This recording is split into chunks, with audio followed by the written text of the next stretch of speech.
thy sorrows which thou bringst in haste, for comfort is too far for us to expect. My lord, we have descried upon a neighboring shore a portly sail of ships moving thitherward. I thought as much. One sorrow never comes but to bring an heir, which may serve as its inheritor. And such in ours, some neighboring nation, taking advantage of our misery, hath stuffed these hollow vessels with their power, and to beat us down, the which are down already, and to make a conquest of unhappy me, whereas no glory's got to overcome. My lord, that's the least fear, for by the semblance of their white flags displayed, they bring us peace, and come to us as favorers and not as foes. Thou speakst like he was untutored to repeat. He who makes the fairest show means most deceit. Bring them what they can, and what they will. What need we fear? The ground's the lowest, and we are already halfway there.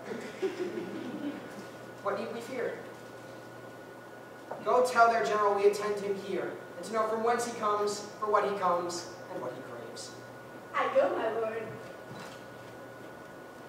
Peace be, if on peace he insist. If wars, we are unable to resist.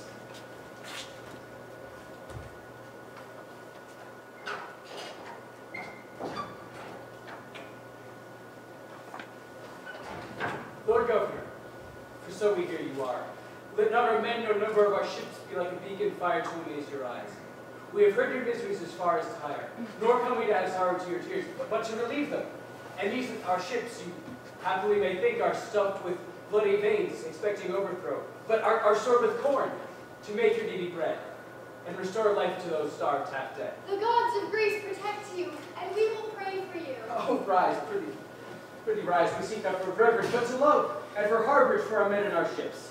The which, when any shall not gratify, or pay you in unthankfulness and thought, be it our wives, our children, or ourselves, the curses of heaven and men succeed their evils, the which, the likes of which I hope shall ne'er be seen, your grace is welcome to our town and to us. Which we'll accept and feast here a while, till the frowning stars lend us a smile.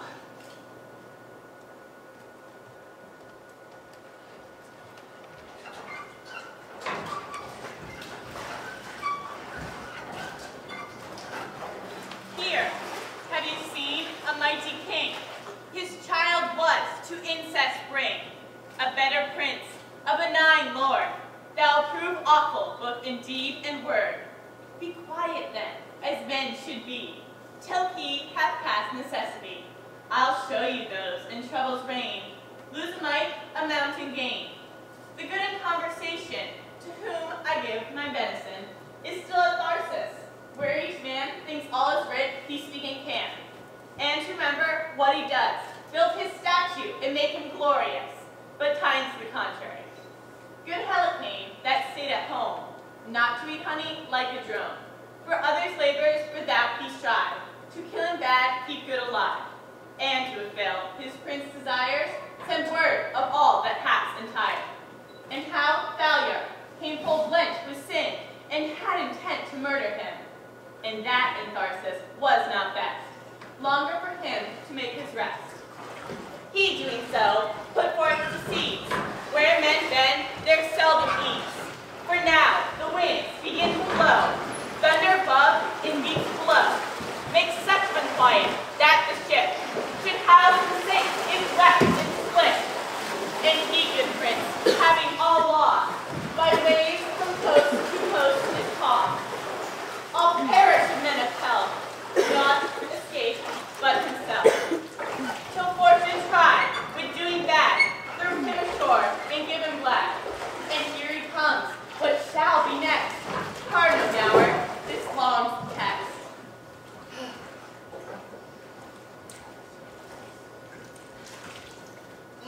What hope pilch?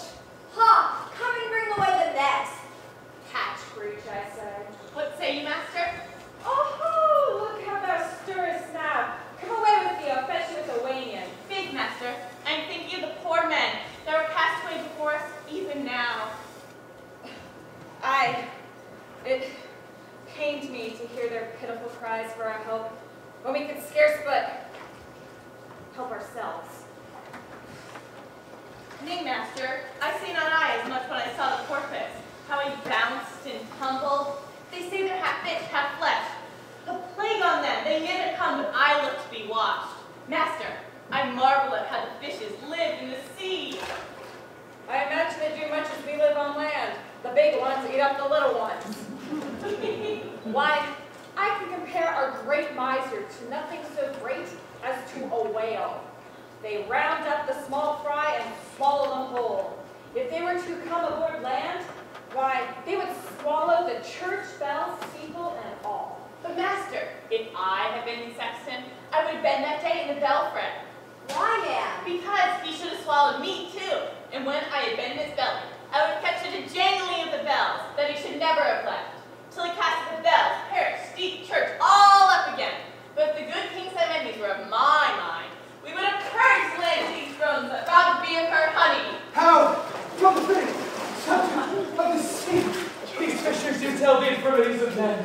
Ah! Peace at your labor, honest fishers.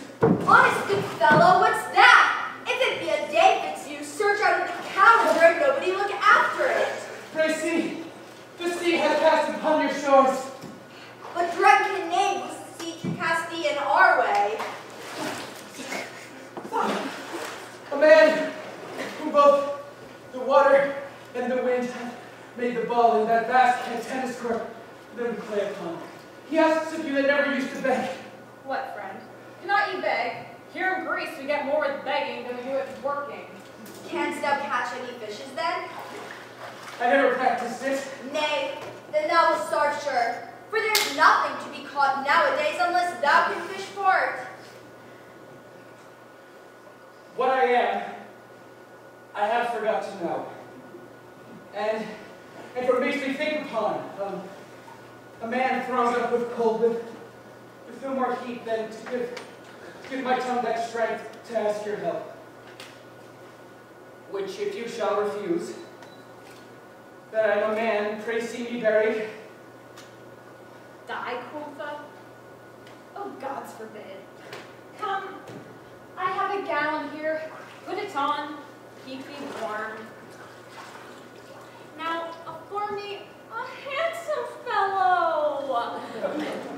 Come, we will have fish for feasting days, and food for fasting days, and moreover, pudding and blackjacks. And thou shalt be welcome. I thank you, sir. Hark you, my friend, you said you could not beg. Well, I did but crave. But crave, then I'll turn craver too, and so I shall escape whipping. What, are all your beggars whipped then? Not all, my friend, not all. For if all my beggars were whipped, I would wish no better office than to be Vito. But, master, I'll go draw off the net.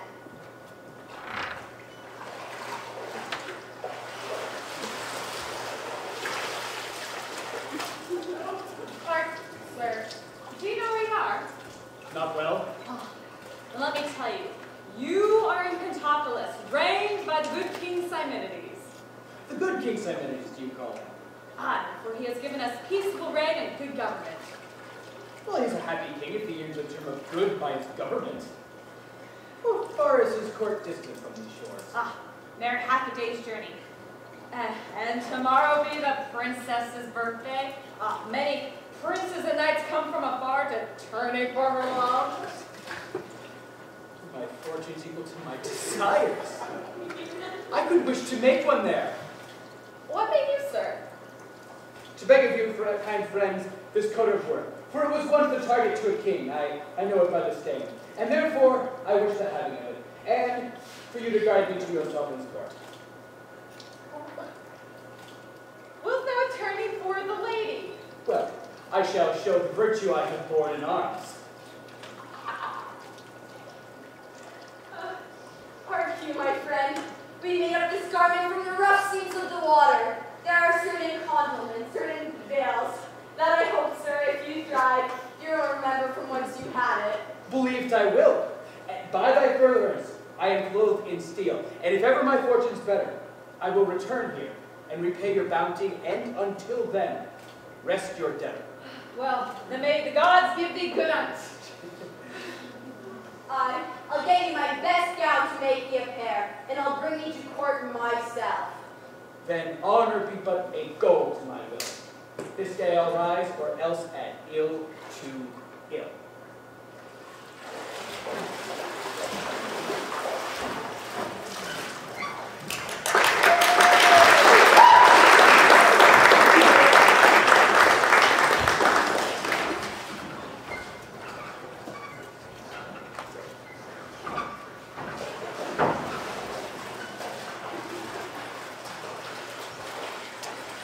All the knights ready to begin the fight?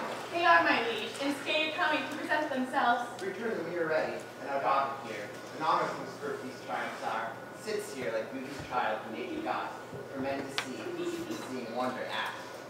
If it pleaseth you, my royal father, to express my commendations great, whose merits less? It's fit. It should be so, for princes are a model of heaven which makes like to itself, as Jerusalem's their glory if neglected, as princes their renown if not respected. 'Tis now your battle and king, labor each night in his device. Which, to preserve mine honor, I'll perform. What's the first that doth prefer himself? A knight of Sparta, my renowned father, and the